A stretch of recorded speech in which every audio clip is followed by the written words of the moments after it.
APC, sabi nyo doon sa ano, pag nag-off yung APC, so ito yung APC, nag-off yung AVC. Okay, so off natin yung APC. So ito yung impede solenoid. So pag nag-off yung APC natin, ayan, so nag-off na yung APC, namatay yung product natin. Patay ang permit. So gumagana na siya. Nakaset yan as a 20 seconds. After na 20 seconds, so pwede mo siya, nakasagad yan ng 99 hours. So mahaba na yung 99 hours.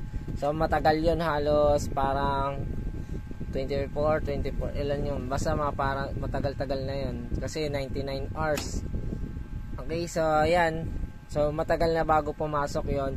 Yung circulating ano mo, yung circulating solenoid mo, ayan.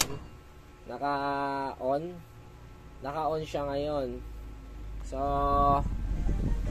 sabi mo kasi mo naka-off yung pump. Okay? So pero pag pumasok yung feed pump, mamamatay ulit yung time. Halimbawa, pumasok yung product ulit doon sa ano niya. Yan. So ibig sabihin pumalo na ulit. Yan, nakalubog na. So halimbawa, gumana na agad yung product. So mapapansin mo namatay, pero gumagana na to. Pero kapag namatay yung product gawa ng APC, so yan, so namatay siya gawa ng APC, namatay yung product. So nag-count na siya as a 20 seconds. So yung iba nag-alternate. After 20 seconds, so gagana yung solenoid na yan. So 17, 18, 19, 20.